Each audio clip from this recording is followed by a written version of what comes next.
হীৰাম হেনো আশা পাশে বন্ধ কৰিলে হৃদয়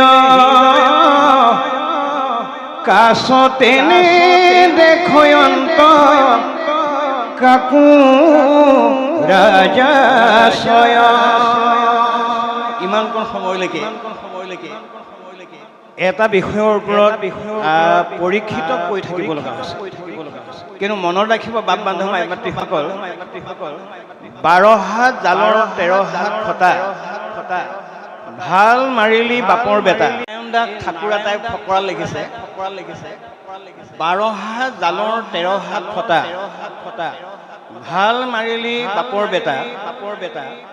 ৰৌ বাহুবোৰ সৰকি গ'ল, পুঠি খলিহাহে পাহে পাহে ৰ'ল।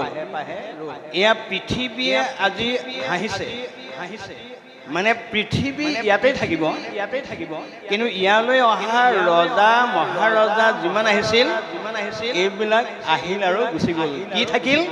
তেওঁলোকে যদি ভাল কাম কৰিছিল প্ৰতিভাবিলাক থাকিব, আৰু যদি বেয়া কৰিছিল তেওঁলোকৰ প্ৰতিভা কেতিয়াও নাথাকে। সেইকাৰণে বাপ বান্ধৱ মাই মাতৃসকল, আমাৰ প্ৰতিভা নষ্ট হোৱা প্ৰথম কাৰণটো ভাগৱতে ক'লে। কি বুলি ক'লে? হে মহাৰাজ, ধনৰ পৰাই অহংকাৰৰ সৃষ্টি হয়। অহংকাৰ বিলাক সৃষ্টি হ'লে তুমি কেতিয়াও ইন্দ্ৰিয়ক দমন কৰিব নোৱাৰিবা। একদম বেমাৰো দিছে, চিকিৎসা এতিয়া আমাৰ 6টা বেমাৰ হৈ যায় বুলি কৈছে। কি কি? লোভ, মোহ, কাম, ক্ৰোধ, ঈৰ্ষা, অসূয়া। এইকেইটা হ'ল আমাৰ নিজৰ ধ্বংসৰ কাৰণ। গতিকে হে ৰজা, এই 6টা ধ্বংসৰ কাৰণটোৱে হ'ল তুমি ধনৰ কাৰণে হৈ যাব পাৰে। ধন যদি সঠিক ধন তুমি ব্যৱহাৰ কৰিব নাজানা, ধন কেতিয়াবা অনৰ্থৰ মূল হ'ব পাৰে, আৰু ধন কেতিয়াবা অৰ্থৰ মূল হ'ব পাৰে। এতিয়া আপোনালোকে চাবচোন দেই, মই একদম বাস্তৱ কথাই কৈছোঁ। আমাৰ যে গোসাঁইলে আগবঢ়াই দিয়া ধনটো বহুতে লেতেৰা ধনটো দি দিয়ে। চফাটো জেপত ৰাখে, গোসাঁইলেহে দিব, অৰ্চনীহে কৰিব লাগিব। লেতেৰাটো দিয়া মানুহ আমাৰ মাজত আজিও আছে। আৰু কোনোবা কাৰোবাৰ কাৰণে আগবঢ়োৱা পইচা ফটাটো দিয়া প্ৰমাণ আছে বুলি লিখি থোৱা আছে, ডায়েৰী নকওঁ কেতিয়াও।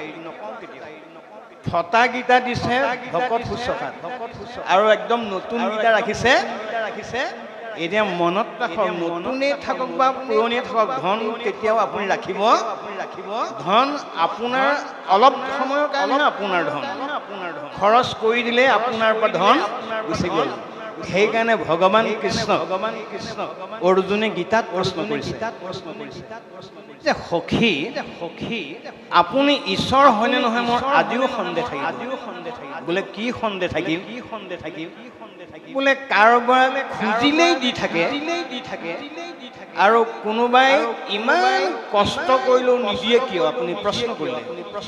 তেতিয়া অৰ্জুনৰ প্ৰশ্ন শুনি গোসাঁইয়ে প্ৰশ্ন কৰিলে, মই নাই বুজি পোৱা, তুমি মোক বুজাই দিব লাগে। গোসাঁইয়ে বুজিহে পোৱা নাই যেনিবা। প্ৰথম বুজালে, আমাৰ কৌৰৱক আপুনি যি লাগে দিয়ে থাকে, আমি বাৰু অলপ শাস্তি খালো নেকি? 12 বছৰ বনবাস, এবছৰ অজ্ঞাতবাস, তথাপিতো আপুনি আমাক ধনৰ পৰা আনন্দ কেলে নিদিলে? তেতিয়া ভগৱন্তই হাঁহিছে, অৰ্জুন, মই ধন সেইদিনাখনলৈকে দুৰ্যোধনক দি চালো, যিদিনাখনলৈকে মোক ভাল পাই আছিলে। কিন্তু যেতিয়া ধনৰ অপব্যৱহাৰ হ'ল, মই শান্তিৰ প্ৰস্তাৱ লৈ দূত হৈ পেলাই 5খন গাঁও খুজিবলৈ গৈছিলো। মই দিয়া ধনৰ অহংকাৰ প্ৰমাণ কৰিবৰ কাৰণে তাৰ ঘৰলৈ মই শান্তিৰ প্ৰস্তাৱ লৈ দূত হৈ যাব লগা হৈছিল। কিন্তু মোৰ ধনৰে ধনামৃত হৈ মোকে জানো বান্ধি থব পৰা ঘৰ নাছিলে সখী? তেতিয়া মই কি কৰিলো জানা? ধন হন্তে গৰ্ব বাঢ়ে, গৰ্ব হন্তে মদ, হে মদ বাঢ়ে অহংকাৰে বুদ্ধি কৰৈ হত স্মৃতি নষ্ট হৈ জানা গৰ্ব অহংকাৰে অজ্ঞান আন্ধাৰে সখী নৰকত পৰে। এইকাৰণে মোৰ অনুৰোধ থাকিব ভাগৱতৰ পৰা যেতিয়া আপোনাৰ ঘৰলৈ কোনোবাই ভোক বা পিয়াহত আহি পেলাই চাউল বা পানী অকণ বিচাৰে, আমাৰ বহুত মানুহে আজিলৈকে বৃহস্পতিবাৰ দিব নালাগে বুলি কয়, আজি সোমবাৰ দিব নালাগে বুলি কয়। কিন্তু আপুনি নিজক প্ৰশ্ন কৰকচোন, আজি ৰাতিপুৱাৰ পৰা কাইলৈলৈকে নাখাব, আপুনি পেটটো কৈ দিয়ক যে আজি সোমবাৰ দে, একো নাপাবি, মানিবনে আপোনাৰ ফাংচনে? আপোনাক কোনো কাৰণত নামানে। এইকাৰণে ভাগৱত লিখিছে যিটো ধন সাঞ্চি বিষ্ণু বৈষ্ণৱ কনে দে, গৃহাগত ভৈলে যদি নাই বুলি খেদে। ধন ধন বুলি কান্দেৰা বান্ধি ঘৰে ঘৰে ভিক্ষা মাগে কৃষ্ণ কৃষ্ণ বুলি। সেইকাৰণে বাপসকল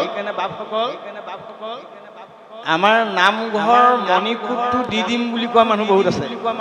ঘৰৰ মণিকূট বহুতেই দিয়ে আজি বাটচৰা এটা বোলে মই বনাই দিম বুলি কয়, কিন্তু সেইটোৱে আপোনাৰ দান নহয়। মনত ৰাখিব, যদি ভোকত যোৱা এজনক আপুনি এমুঠি চাউল দিব পৰা নাই, আটা তাৰিত অহাজনক যদি আপুনি ভাল পৰামৰ্শ দি পেলাই উদ্ধাৰ কৰিব পৰা নাই, আপুনি নামঘৰ 10টা দান দিলেও কলিযুগত কৃপা লাভ কৰিব নোৱাৰিব। সেইকাৰণে আমাৰ ভাগৱতে লিখিছে যিটো ধন সাঞ্চি বিষ্ণু বৈষ্ণৱক নেদে, গৃহাগত ভৈলে যদি নাই বুলি খেদে, তাৰ পাছৰ জন্মত কি কৰিব? ধন ধন বুলি কান্দেৰাও বান্ধি ঘৰে ঘৰে ভিক্ষা মাগে কৃষ্ণ কৃষ্ণ বুলি। কিমান ধুনীয়া চিকিৎসা দিছে। গতিকে সেইকাৰণে বাপ বান্ধৱ মাতৃসকল যে আমি কলিযুগৰ যিহেতু জীৱ, আমি দান দক্ষিণা নেদেখাজনক দিয়া মানুহ বহুত আছে, কিন্তু দেখাজনক আপুনি ধন দিছে নাই সেইটোহে ডাঙৰ কথা। সেইকাৰণে ভাগৱতেও কৈছে, গীতাও কৈছে, আজি অন্যান্য শাস্ত্ৰই কৈছে যে ধনৰ পৰা আনন্দ পাবলৈ হলে কি কৰিব লাগিব? ঈশ্বৰৰ কৰ্মে ব্যয় ধনৰ সন্থল, নুহি ধন তাৰ বান্দৰৰ নাৰী। গতিকে আমি সৎ কামত যেতিয়ালৈকে ধন নলগাম তেতিয়ালৈকে ধনৰ পৰা আমি আনন্দ উপলব্ধি বা লাভ কৰিব নোৱাৰিম। সেইকাৰণে হে ৰজা, মানে বেমাৰটো ৰজা গাতে আছিল, ৰজাৰ গাত থকা বেমাৰটোকে কেন্দ্ৰ কৰি পেলাই ৰজাকে ঔষধ দিব লগা হৈছে। ৰজাই বুজি পালে যে বেমাৰটো মোৰ গাতে আছে নেকি বাৰু। তেওঁ বেমাৰৰ পৰা নিষ্পত্তি কৰিবৰ কাৰণে আকৌ ভাগৱত ধৰ্ম গ্ৰহণ কৰিব লগা হ'ল। গতিকে ধনে মানুহক কেতিয়াবা অৰ্থৰ মূলো কৰে আৰু ধনে কেতিয়াবা অনৰ্থৰ মূলো দেখিবলৈ পোৱা যায়। গতিকে ধনৰ প্ৰয়োগ নীতিটো আমি ভাগৱতৰ পৰা গ্ৰহণ কৰিব লাগিবই, নহ'লে ধনৰ পৰা কেতিয়াবা মানুহ বিপদৰ সন্মুখীনো হ'ব লগা হ'ব পাৰে। ইয়াৰ পাছত কি কৈছে আমি অকণমান কৈছোঁ।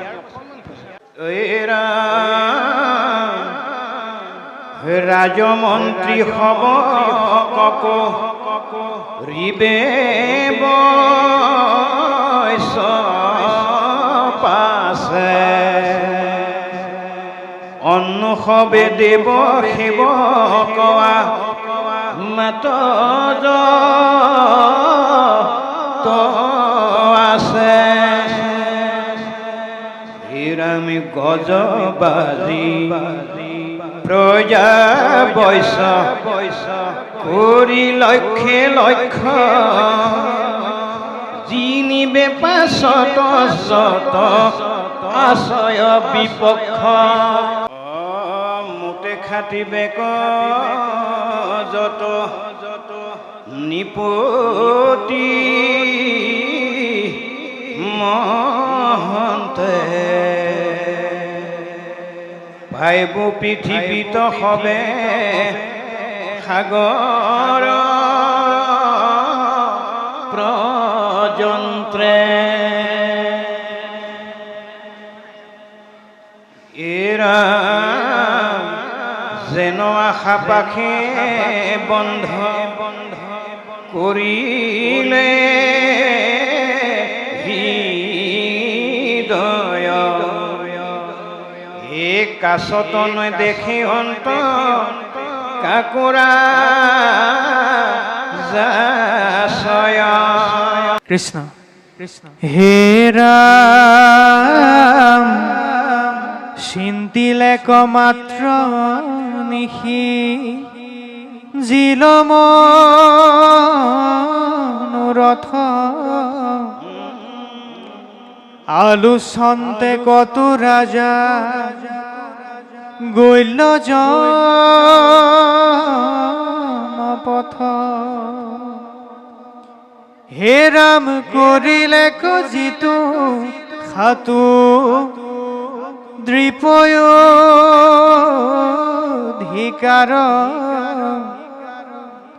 তথাপি নপাইল তৃষ্ণা সাগৰ পাৰ ইন্দ্ৰিয় কদমে মুক জিনিবাক লাগি তাত পৰে নাই মন্দ পৰময় ভাগি ইন্দ্ৰিয় কদমী যদি ভজে ভগৱন্ত পাৱে মুখ্য ফল আত সুখয় পৰ্যন্ত অসংখ্যাত মনো মনো তনয় সমস্ত মুখ এৰি সহস্ৰেশ হস্ৰে গৈল অস্ত মুহুৰ নিমিত্ৰে সবে প্ৰাণকো খুজাই যথা হন্তে আইল গৈল তথাতে দুনাই হে ৰাম কেহু বোলে মোৰ ইটো পৃথিৱী মংগল নুহি তোৰ বলে কতো নৃপতি নিষ্ফল হে ৰাম অন্যে কৰে যুদ্ধ প্ৰজা ক্ষয়ংকাৰ মোক লাগি চিন্তে আপোনাৰ মহামাৰ মোৰ পদে কৰে যুদ্ধ সুহৃদ সুদৰে ভাই ভাই কোপে কটা কতি কৰি মৰে হে ৰাম মুহুৰ নিমিত্ৰে পিতা পুত্ৰে যুঁজে আখি ইহা দেখিতে মোৰ উঠে আতি হাসি সপ্তদ্বীপ পৃথিৱী জু জিয়া বাহু বলে কৈক গৈলা মহাৰাজা খব সমদলে মই ৰহি আছো সবে মোতে ভৈল চাই কালে সংহৰিলে সতী সন্ততিও নাই হে ৰাম পৃথিপুৰু ৰুবা গাধি মান্ধাতা জাতি খতাংগ সাগৰ গয় অৰ্জুন জাতি হে ৰাম তৃণ বিন্দু দিলি পধুম ধুহাম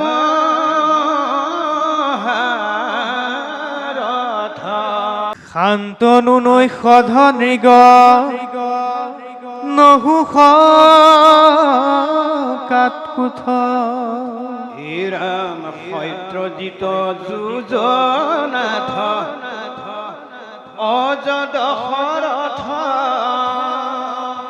অম্বৰীষ ভৰতনা ভাগ ভগীৰথ মুচুকুন্দ যদুৰ ভূ দাসৰথী ৰাম মুখতে যি গৈল নুপু ৰিল মন কাম হিৰণ্য কশিপু বিত্ৰ শালবনৰক ৰাৱণনু মুচি শুম্ভ নিশুম্ভ তাৰক এ যাহাৰ আগত ইন্দ্ৰ পতংগ পৰায় কালৰ হাতত দেখা সবে ভৈ লসায় আনুসব ৰাজা যত দৈত্যয় পৰ্যন্ত সবে মহা দুখ মহা বলি বুদ্ধিমন্ত কালৰ হাতত সবে ভৈল চূৰ্ণীকৃত কেৱলে সে কথা মাত্ৰ আছে পৃথিৱীত ৰামতন্ত মমতমূত আছিল সবাৰ এজনে কোন পাইলে তৃষ্ণা সাগৰৰ পাৰ অন্তকালে সবাকুমি লীল বিসংগতি হৈ গইলা এৰি মোক যিষব নৃপতি মোতে উপজিয়া সবে মোতে ভৈল চাই যেন জল বুদ বুদ জলে লীন যাই তথাপিনে দেখৈ কিনো মোহে অন্ধ মতি এহি বুলি সদায় গা অন্তবসুমতি বাৰু কৃষ্ণ আমি একদম খুব দীঘলীয়া ব্যাখ্যা পাঠ হৈছে আৰু আলোচনা আমাৰ একদম চমু হ'ব গতিকে সেই বাপ বান্ধৱ আই মাতৃসকল আমাক ভাগৱতে দুটা কথা ইংগিত দিছে সকীয়াই দিছে প্ৰথম কথা কৈছে যে বৰ্তমান সময়ত ককাই আৰু ভাইৰ মাজত বোলে পৰিচয়টো ছিন্ন বিচ্ছিন্ন হৈ যাব আৰু 2 নম্বৰ পিতা পুত্ৰৰ মাজত চিনাক্সিটো নাইকিয়া হোৱা হয়তো কেছ মামলা হ'ব পাৰে কিয় কাৰণে হ'ব পাৰে ভূমিৰ কাৰণে হ'ব বুলি কৈছে ভূমি মানে হ'ল পৃথিৱী মানে হ'ল মাটিৰ কাৰণে ককাই ভাইৰ লগত চিন নোহোৱা হ'ব মাটিৰ কাৰণে পিতা পুত্ৰৰ মাজত চিন নাইকিয়া হ'ল মেল মোকদ্দমা কৰিব লগা হ'ব পাৰে সেইকাৰণে বাপ বান্ধৱ আইমাতৃসকল যে ৰামায়ণৰ এটা কাহিনী নকলে কথাটো ভাল নালাগিব ৰামায়ণৰ পৰা ল'ব লগা এটা দৰ্শন লৈ পেলাই ইয়াৰ লগত আমি অকণমান মিলাই চাব লাগিব আপুনি সকলোৱে জ্ঞাত যে ৰাম ৰাৱণৰ যুদ্ধ হ'ল ৰামৰ হাতত ৰাৱণ নিধন হ'ব লাগিছিল কিন্তু ভাগ্য ৰাৱণৰ ইমান ভাল আছিল ৰাৱণক ৰাম আৰু লক্ষ্মণে মৰা সৰ্পতৰ ৰাৱণ কিন্তু নিধন নহ'ল ৰাৱণ মৃত্যু নহ'ল তেতিয়া লক্ষ্মণে ৰামক কৈছিল দাদা আপুনি জগতৰ ঈশ্বৰ বুলি আগতে ভাবিছিলো এতিয়া গম পালো যে আপোনাৰ ঐশ্বৰিক জ্ঞানৰ অকণমান ক'ৰবাত খেলি মেলি হৈ আছে বোলে কেনেকে জানিলে বোলে একেপাত খৰে কিয় নমৰিলে ৰাৱণ প্ৰশ্ন কৰিছে তেতিয়া ৰামে ক'লে ভাতৃ যে মানে ৰাৱণ নমৰা এটা বিশেষ কাৰণ হ'ব পাৰে বোলে কি তেওঁ খৰপাত অষ্টদল পদ্মৰ তলত পৰিলে নৰকত পৰি গ'ল গতিকে তেওঁ চাগে সেইকাৰণে মৰা নাই 1 নম্বৰ আৰু 2 নম্বৰ নমৰা আৰু এটা কাৰণ আছে তেওঁ ব্ৰাহ্মণ কুলত জন্ম তেওঁ পূৰ্বপুৰুষ ব্ৰাহ্মণ আছিল এইকাৰণে ব্ৰহ্মজ্ঞান আছিল গতিকে হয়তো তেওঁ নমৰিবও পাৰে এতিয়া তুমি যোৱাচোন তেওঁৰ পৰা দুটামান কথা বুজি আহাগে যোৱা লক্ষ্মণক ৰামে ক'লে তেতিয়া লক্ষ্মণ আচৰিত হ'ল যে যাক শত্ৰু জ্ঞান কৰি শৰ মাৰিলো তাৰ পৰা ল'ব লগা কিবা আছে বুলি মই দাদা ভবা নাই এইটো লক্ষ্মণে ৰামক উত্তৰ দিলে ৰামে ক'লে নাই শত্ৰু হ'লেও জানিব লগা কথা জানিব লাগিব তুমি যোৱা কিন্তু মনত ৰাখিবা তেওঁক তুমি ভালকৈ সেৱা কৰিবা এতিয়া ভালকৈ সেৱা কৰিবলৈ কোৱা কথাটো লক্ষ্মণে বুজি নাপালে ৰাৱণে গৈ সেৱা কৰিলে ৰাৱণে চকু মেলি লক্ষ্মণকেই নাচালে তেতিয়া ৰামক গৈ লক্ষ্মণে ক'লে দাদা আপোনাৰ কথা ৰাখি পেলাই ৰাৱণক গৈ নমস্কাৰ কৰিলোগে কিন্তু তেওঁ চকু নেমেলিলে কিয় বোলে তুমি চাগে সেৱাটো কৰিবলৈ জনা নাই বোলে কেনে কৰিব লাগে বোলে তেওঁ পাও চুই সেৱা কৰাকে যোৱা ভৰিত চুই পেলাই সেৱা কৰা ৰাৱণক গৈ সেৱা কৰিলে সেৱা কৰাৰ পাছত চকু মেলি দিলে মেলি দি পেলাই তেওঁক 4টা পৰামৰ্শ আগবঢ়ালে ৰাৱণে লক্ষ্মণক এইটো আমাৰ কাৰণে থৈ গৈছে লক্ষ্মণক ক'লে ভাতৃ লক্ষ্মণ মনত ৰাখিবা ককাই আৰু ভাইক কেতিয়াও শত্ৰু জ্ঞান নকৰিবা আজি বিভীষণ যদি আমাৰ ঘৰৰ পৰা ওলাই গৈ ৰাৱণৰ পক্ষপাত নকৰিলেহেঁতেন পৃথিৱীত এনে কি শক্তি আছে যি শক্তিয়ে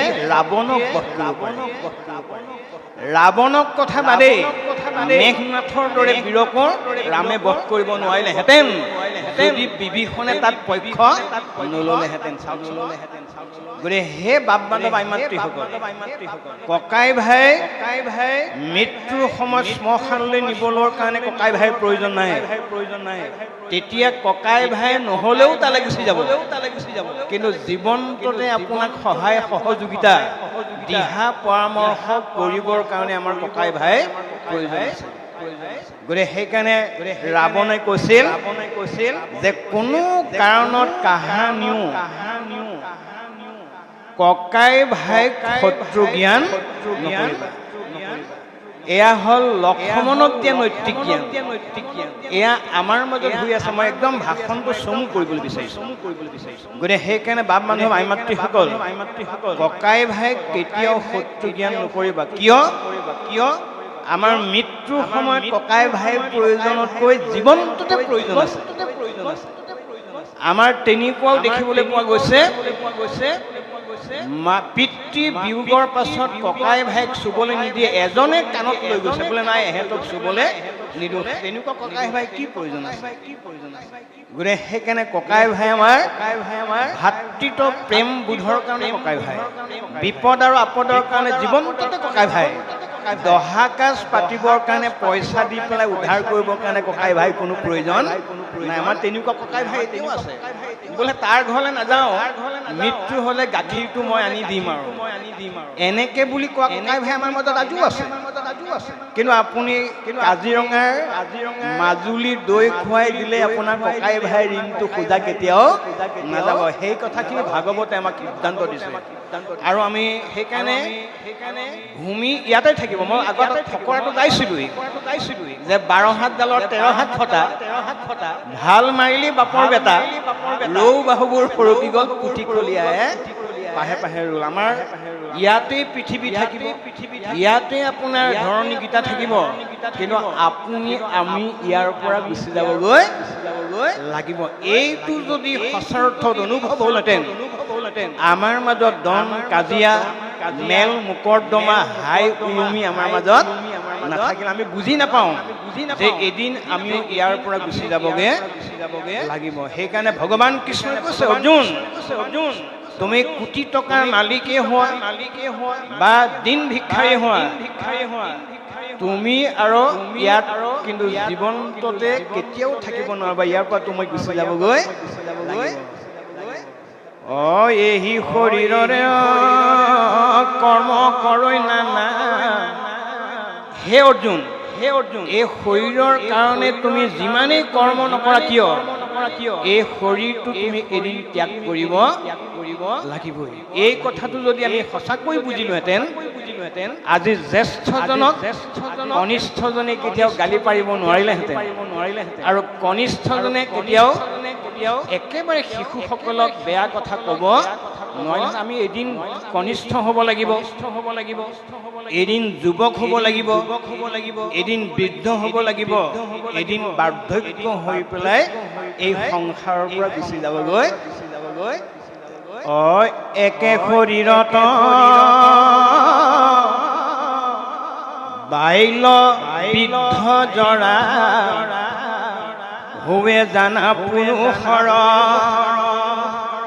দেহ এৰি জীৱে অন্য দেহ ধৰে, মৃত্যু সেহি পতন্ত। এয়া হ'ল দেহৰ অৱস্থা। এই কথাটো যদি আজি সঁচাকে বুজি পালোহেঁতেন, বোৱাৰীয়েকক শাহুৱেকক বোৱাৰীয়েকে বুঢ়ী বা গালি পাৰিব নোৱাৰে, এদিন তেওঁ গৈ শাহু হ'বগৈ লাগিব। এটা যুৱকে বৃদ্ধ পিতৃ মাতৃক গালি পাৰিব নোৱাৰে, এদিন তেওঁ গৈ পেলাই বৃদ্ধ হ'বগৈ লাগিব। এই কথাটো নজনাৰ কাৰণে তেজ থাকিলে মোৰ মতে চলিব বুলি কোৱা মানুহ আজি আমাৰ মাজত নুই হৈ যোৱা নাই। সেইকাৰণে আমি ভাগৱত শুনিব লাগে, আমি ঈশ্বৰৰ কথা শুনিব লাগে, আৰু ভাগৱত ক্ষেত্ৰলৈ যাব লাগে। আমি ভাগৱতৰ কথাখিনি নুবুজা যুৱক বা যুৱতীয়ে বা ভকত বা বৈষ্ণৱে বা সাধু বা মহন্তই বা আই মাতৃয়ে কেতিয়াও মনৰ সংশয়বিলাক ছেদ কৰিব নোৱাৰিব। গতিকে এইবিলাক হৈ থকা ঘটনা বা ইয়াৰ পাছতনো সুকমুনিয়ে পৰীক্ষিত কি কৈছে, আমি অকণমান পাঠ কৰিলেহে উত্তৰটো পাওঁ। কৃষ্ণ হে ৰাম শুক নিগদতি শুনা, পৰীক্ষিত ৰায় যি কথা কহিলো তাৰ লৈও অভিপ্ৰায়।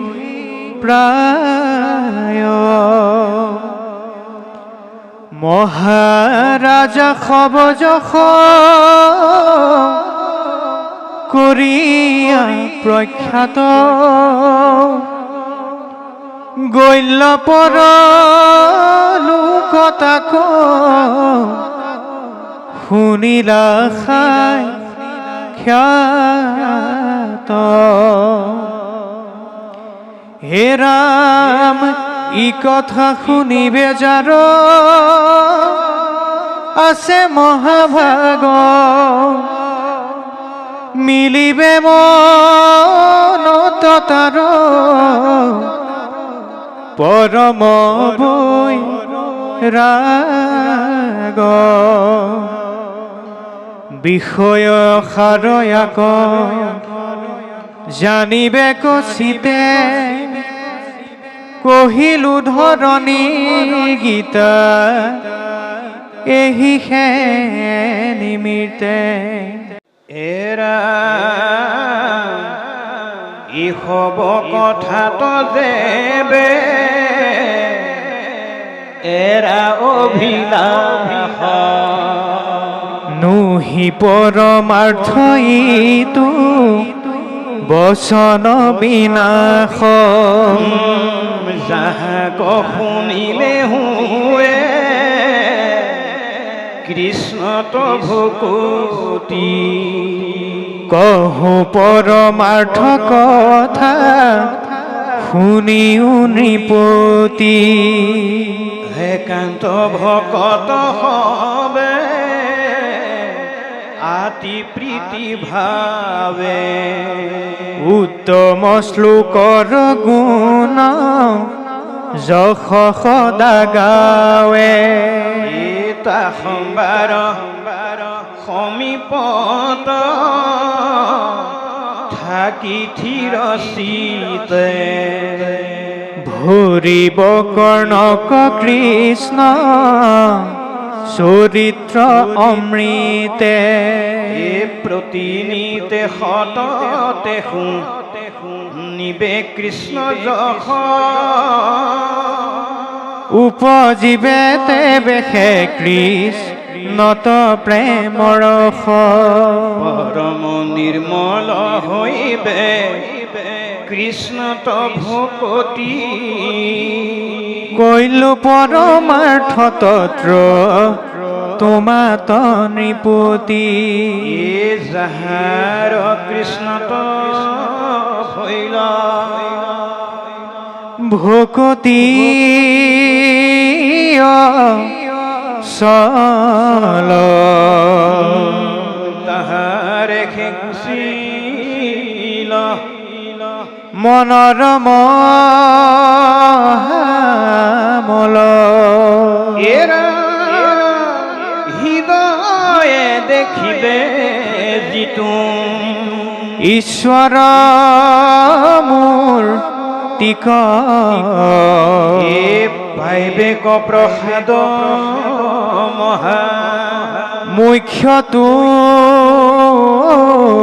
ধিক কথাৰ বুজিলা ৰাজা যেন অভিপ্ৰায় নাহিকে পৰম গতি ভকতি বিনায় পুষন্ত সুগত পুনু নৃপে মনে গুণী ছেদিও সংশয়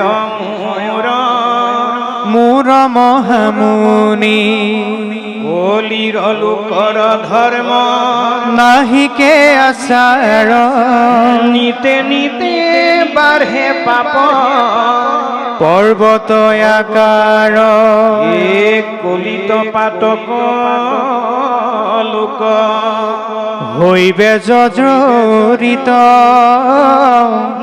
বুজিবে পাত কিৰ ভকতি কিঞ্চিত দুখৰ সাগৰ কলি পৰম দুৰ্জন পাপন তাত নাহি একো জন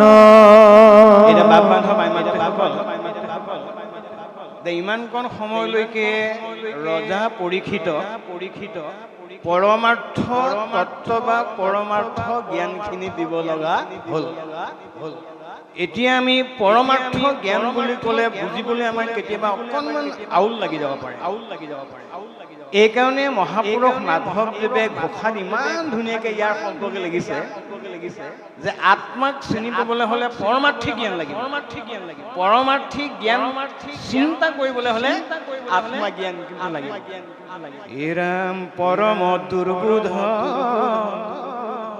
আত্মা তত্ত্ব তাৰ জ্ঞান অৰ্থে হৰিজত লীলা অৱতাৰ ধৰা তুমি কৃপাময়।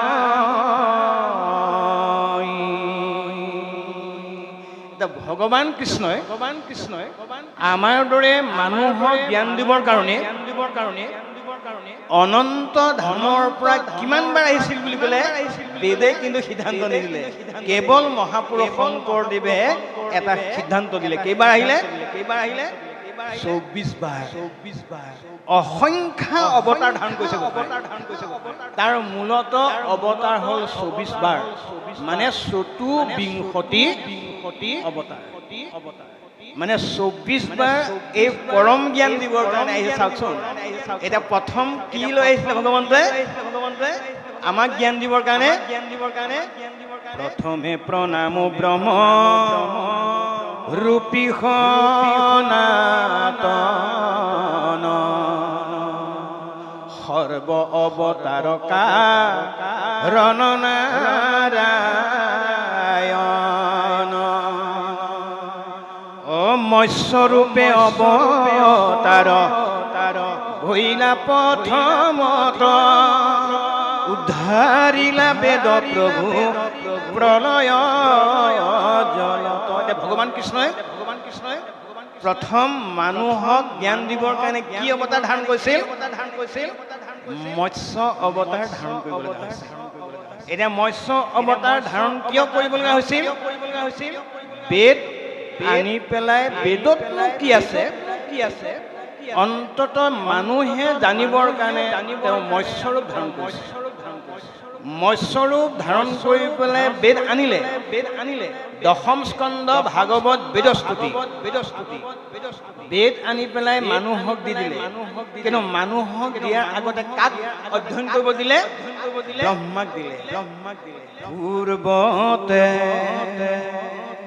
প্ৰজাপতি আনি বেদ সাৰি 3 বাৰ ওলোটায়া চাইলন্ত বিচাৰি। এতিয়া ব্ৰহ্মাই কেইবাৰ চালে? 3 বাৰ চাইছে, 3 বাৰ প্ৰমাণ কৰিলে। এতিয়া বেদত কি পালে? ব্ৰহ্মাক ভগৱন্তই সুধিলে কি আছে বেদত? ব্ৰহ্মাই ক'লে এহি মতে বেদত পায় লন্তই ব্ৰহ্মাই সাৰ নাম কীৰ্তনে খেতৰে দুৰ্ঘোৰ সংসাৰ। এতিয়া বেদত কি আছে? নাম আৰু কীৰ্তন। এতিয়া এই বেদৰ কথাখিনিকে আনি পেলাই ব্ৰহ্মাই প্ৰমাণ কৰি পেলাই আমাক দি থৈ গুচি গ'ল।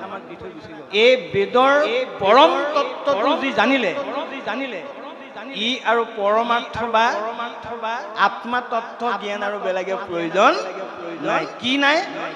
ৰাম সমস্ত ভূততে ব্যাপী আছো মই হৰি সবাকো মানিবা তুমি বিষ্ণু বুদ্ধি কৰি। গতিকে বাপসকল ক'বলৈ বেয়া। এই আমি ভাগৱত যে পাতো, আমি সকলোৱে পাতিছো। আজি আপোনালোকে পাতিছে, কাইলৈ হয়তো আমি বেলেগ পাতিয়ে থাকিম।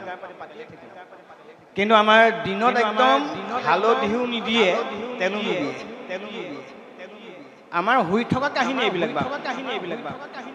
3 নম্বৰ দিনাখন পহাৰী চৰণে মোহাৰি থোৱা মানুহ আমাৰ মাজত আজিও আছে। কি হ'ল ভাগৱত পাতি? এয়া হৈ আছে আমাৰ মাজত।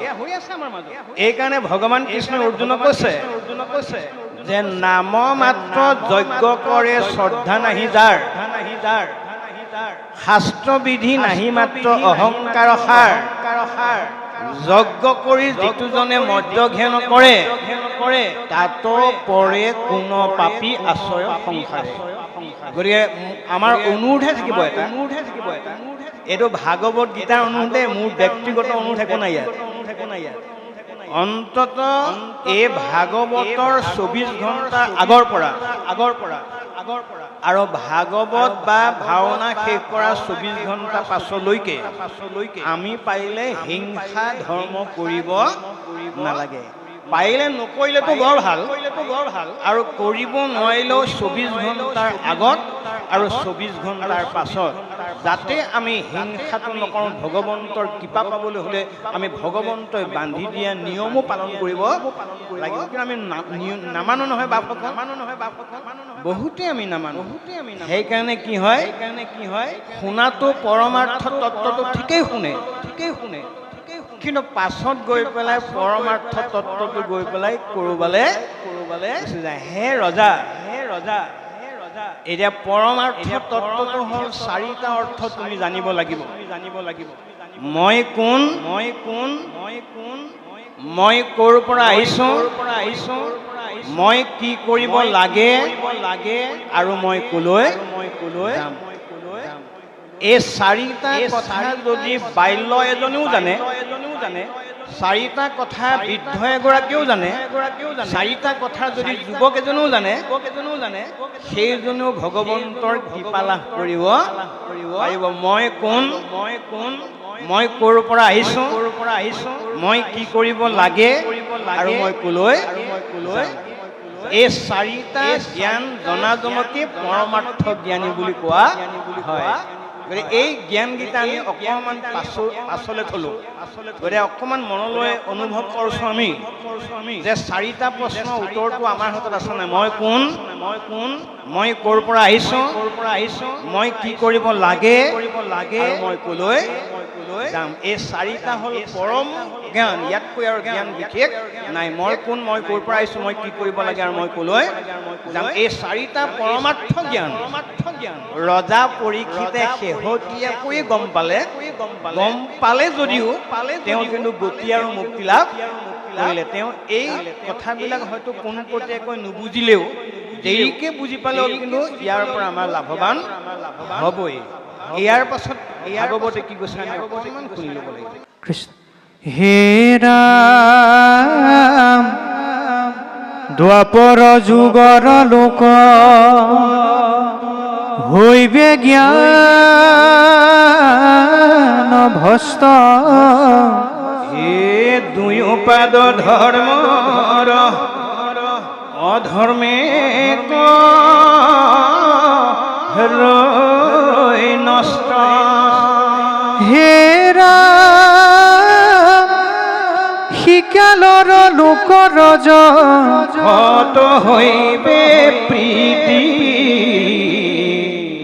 পহৰ পহাৱে খ্ৰীষ্ট ভাবে প্ৰতিনীতি। এ ৰাম হবেও শ্ৰীমন্ত মাতি, কুটুম্ব বিস্তৰ ধন জন গৃহ বিষয়, ইয়ত তত পৰ। এ ৰাম ৰাত্ৰি দিনে সকাম মতয়া শকতি, ব্ৰাহ্মণ ক্ষত্ৰিয় মাত্ৰ ধৰিবে ভকতি। এতে কেদা পৰ শিলতে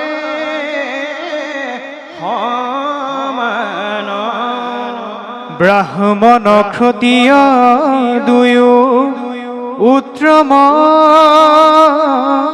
প্ৰধান। কলিৰ অধৰ্ম হৈবে হিষ্ট পুষ্ট ভাৱ, ধৰ্মৰ ভাঙ্গিবে সিটো দুষ্টে তিনি পাৱ। চতুৰ্থ চৰণে পাছে কৰিবে নষ্ট, কলিত যতে কলোক ভৈল ধৰ্ম ভস্ত। মিলিবে ৰমলোভ হুইবে অনাচাৰ, এ দাৰুণ নিৰ্দয় যেন ৰাক্ষস আকাৰ। হে ৰাম খাইবে কপোৱা প্ৰচুৰ তৃষ্ণা, হে বাঢ়ি যায় বয়াতি অকাৰ্যে কৰিব বৈৰ কলহত প্ৰীতি এই ব্ৰাহ্মণ ক্ষত্ৰিয় বৈশ্য ইতুতি নিজাতি এনো শুনিব হৰি ভোক টিক কাণপাতি ক্ষুদ্ৰ সবে অনেক কৈবৰ্ত আদি কৰি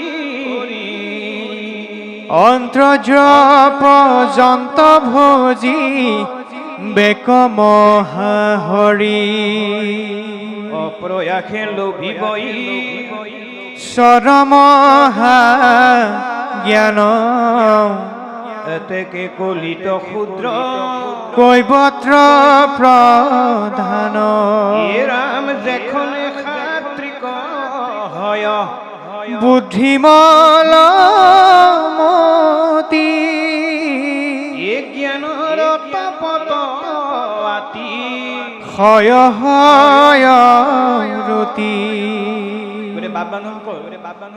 ইমান সময়লৈকে ভাগৱতে কোৱা কথাকেইটা নিশ্চয় ভুল নাই হোৱা বুলি আমি অনুভৱ কৰিব লাগিব। এতিয়া চাবচোন এতিয়া যদি কিবা কাৰণত বাহিৰত কিবা এটা ডাঙৰকৈ তৰ্ক এখন লাগিলে ইয়াত ভাগৱত শুনা মানুহ নাথাকে। একদম পোনপটীয়াকৈ অংশীদাৰী হ'বলৈ বিচাৰে, সেইটো বাস্তৱ কথা। যিয়ে নাপায়, যদি কলহ মানে হ'ল দন বা কাজিয়া বা ডাঙৰকে কথা যদি কোনোবা এজনে বাটত পাতে কি হ'ল বুলি ইয়াৰ পৰা গৈ জনশূন্য হৈ যাবগেও পাৰে। এইটো ভাগৱতৰ দৰ্শন। বা তাৰ পাছত ইমান ধুনীয়াকে লিখিছে যে ব্ৰাহ্মণ ক্ষত্ৰিয় বৈশ্য এহি তিনি জাতি নুশুনিব মোৰ ইটো কথা কাণ পাতি ক্ষুদ্ৰ সবে ধৰিবেক যত বেদ নীতি আচৰিব নৱবিধ আমাত ভকতি। এইকাৰণে মহাপুৰুষ মাধৱদেৱে লিখিছে নুজানা আমি চাৰি জাতি চাৰিও আশ্ৰমি নোহোৱাতি নহু ধৰ্মশীল দানব্ৰ তীৰ্থগামী কিন্তু পূৰ্ণানন্দ সমুদ্ৰৰ গোপী ভট্টা পদ কমলৰ দাসৰ দাসতানদা সভৈলো আমি। গতিকে মহাপুৰুষ শংকৰদেৱ যেতিয়া দ্বিতীয়বাৰ তীৰ্থলৈ গৈছিল, বয়সটো শুনিলে আপোনালোকে জনাই মাত সকলোৱে ৯৭ বছৰ বয়সত গৈছে। ৯৭ বছৰ বয়সত খোজকাঢ়ি পেলাই তেওঁ তীৰ্থলৈ গৈছে। এতিয়া অনুভৱ কৰকচোন, আমাক হুইল চেয়াৰ লাগিব এতিয়া, যদিও ৯৭ বছৰ কোনোবাই আছে এতিয়া হুইল চেয়াৰ এখন লাগিব। তাৰ মহাপুৰুষ শংকৰদেৱে ঈশ্বৰ প্ৰদত্ত দেখাবৰ কাৰণে সেই সময়ত তেওঁ পদযাত্ৰা কৰি পেলাই তীৰ্থলৈ যাব লগা হৈছিল। কিন্তু আপোনাৰ তীৰ্থ পোৱাৰ আগতে প্ৰকাণ্ড এডৰা হাবি আছিল। হাবিডৰাৰ পাৰ হৈয়ে মহাপুণ্য ক্ষেত্ৰ পায়। তেতিয়া গুৰুজনে মাধৱক ক'লে, তেতিয়া মাধৱে তেওঁ পথ প্ৰদৰ্শন মাধৱ আছিল। মাধৱক ক'লে, মাধৱ এই জেগাকণ বৰ জয়াল জেগা। গতিকে ৰাতি হ'ল যেতিয়া আমি এই আশ্ৰমতে থাকো বুলি এঘৰ গৃহাশ্ৰমৰ ঘৰত প্ৰৱেশ কৰিলে। এতিয়া কিমানজন প্ৰৱেশ কৰিলে? চকুৰি। এতিয়া আমাৰ দুজন আহিলে হুলস্থুল লাগিল। চকুৰিজন গৈ পেলাই এখন ঘৰত গৈ প্ৰৱেশ কৰিলে। তাৰ আগতে দুজন গৈ পেলাই তেওঁ ভিতৰত গৈ পেলাই আলহী হৈ আছে। তেতিয়া যি পাৰে ফল মূল আনি পেলাই চকুৰিজনক সেৱা ধৰিলে। এতিয়া চকুৰিজন বুলি ক'লে আমাৰ মাথা ফুৰি যাওঁ। যদি মাতুল বংশ আহিলে বাচিলেই, যদি কিবা কাৰণত পিতৃকুলৰ আহিলে তেতিয়াহ'লে আপুনি ছমাহলৈ গ'ল, আপোনাৰ মাত গ'ল। আমাৰ ফালে সেইবিলাক ঘূৰি আছে বা যদি কিবা কাৰণত মাতুল কুলৰ আহিলে বাচিল, আৰু যদি কিবা কাৰণত পিতৃকুলৰ আহিলে ছমাহলৈ মাত গ'ল নহয় আৰু। গতিকে চকুৰিজনক সেৱা ধৰিলে। মাধৱদেৱ বৰ সাংঘাতিক চতুৰ আছিল মাধৱদেৱলৈ গৃহস্থসকলে সেৱা এটা ধৰক এই ভিতৰত কোনোবা অতিথি আছে নেকি বাৰু তেতিয়া গৃহস্থসকলে দুজন অতিথি আহি পেলাই ভয়তে আমাৰ আশ্ৰয় লৈছে ৰাতিপুৱাহে তীৰ্থক্ষেত্ৰলৈ যাব বোলে একেলগে প্ৰসাদ খাওঁ বুলি একেলগে খাবলৈ আহিলে কিন্তু তেওঁলোক আহিবৰ কাৰণে কিন্তু ইচ্ছা প্ৰকাশ নকৰিলে কিয় তেওঁলোকৰ দাড়ি প্ৰায় এহাতমান আছে কিন্তু মাধৱ মান্তি নহ'ল যে তেওঁলোকৰ লগতে আমি খাওঁ দাড়ি চুলিটো আমি নাচাওঁ নহয় মাতক তেতিয়া মহাপুৰুষ মাধৱদেৱে এই ঘোষা ভাগ গাইছে যিটো ঘোষা আমাৰ কাৰণে থৈ গৈছে তেওঁলোকক মাতি আনিলে তেওঁলোকক বহুৱাই ধুনীয়াকৈ ঘোষা গাই পেলাই অন্ন গ্ৰহণ কৰিলে তেতিয়া মহাপুৰুষ মাধৱদেৱে এই ঘোষা ভাগ গাইছিলে নহো জানা আমি চাহিদা তোমালোক চিনিয়ে নোহোৱা উদ্দেশ্য একেই আমাৰো উদ্দেশ্য একেই গতিকে তোমালোকে বৰ দাড়ি মুছত দন কাজিয়া কৰিব নালাগে আহাচোন বুলি তেওঁলোকক ধুনীয়াকৈ ভক্তি দৰ্শন মহাপুৰুষ মাধৱদেৱে দিছিল সেইকাৰণে বাপ বান্ধৱ যে প্ৰসাদমুঠি আগত আগবঢ়াই পেলাই ঘোষাটো গাই দিলে আমাৰ নহ'ব আমি অধ্যয়ন কৰিব লাগিব যে ঘোষাটোৱে প্ৰকৃততে আমাক কি ক'ব গৈছে ইমান সুন্দৰকৈ বনাইছে যে কলি যুগত এইসকলে নিজৰ মত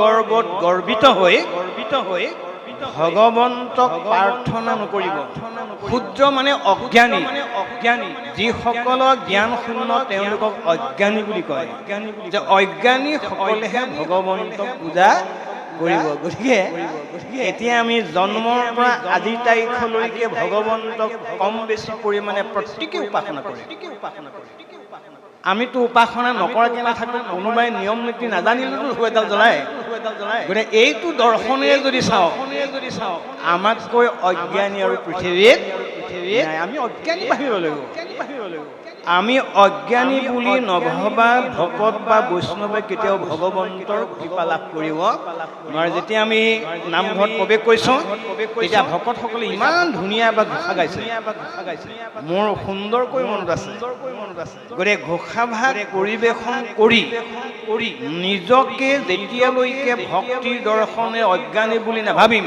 তেতিয়ালৈকে ভগৱন্তৰ কৃপা লাভ কৰিব আপুনি যি কুলতে জন্ম হয় এতিয়া আমি ভাৰতবৰ্ষত আমাৰ কিমানটা জাত আছে এজন বিশিষ্ট ব্যক্তিয়ে অধ্যয়ন কৰিছে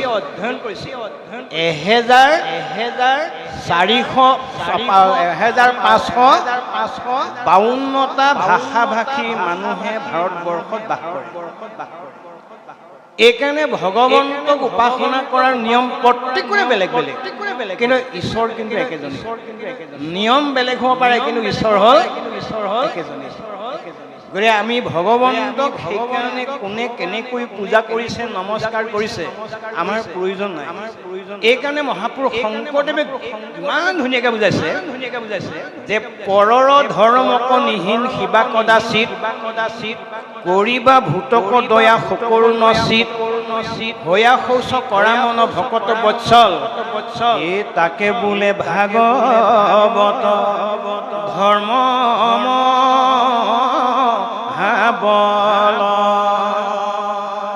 এইকাৰণে আমি কোনো কাৰণত কাকো নিন্দা কৰিব নালাগে চান্দালে কৰিছে হৰি কীৰ্তন তাক নিন্দে যিটো সিটো অজ্ঞজন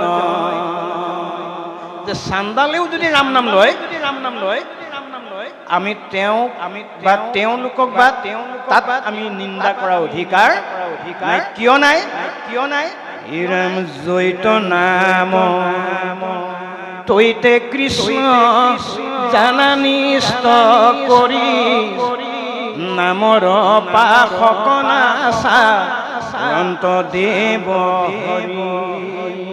যে নাম যোনে লয় ভগৱন্ত তাত গৈ পেলাই বিদিত হয় এইটো যাতে আমি সকলোৱে অনুভৱ কৰি যোগ ধৰ্মৰ প্ৰতি সন্মান জনাই পালনৰ ক্ষেত্ৰত যাতে ব্যতিক্ৰম নহয় তাৰ বাবে আমি আনকো উপদেশ দিব লাগিব আৰু আমিও নিজে পালন কৰিব লাগিবই। ইয়াৰ পাছত কি কৈছে আমি অকণমান শুনিলা।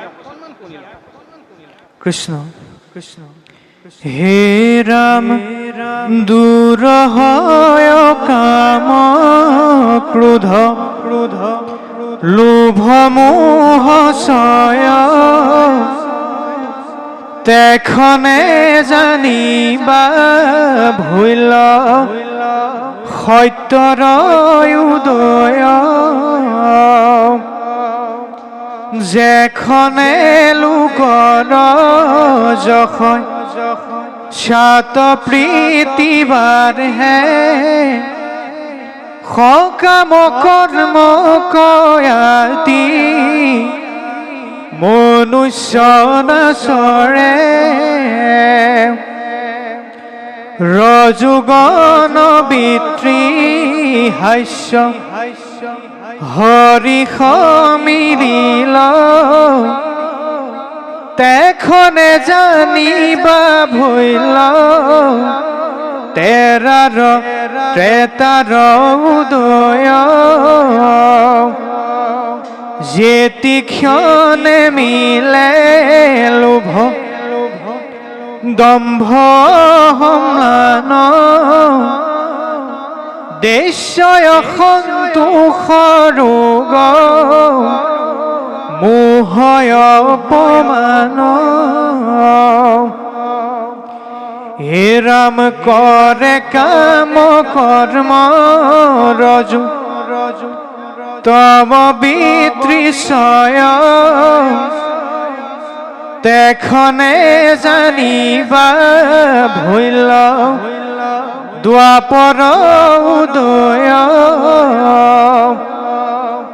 হে ৰাম কপট কুৰ্নীতি নিদ্ৰা হিংসা শোক ভয়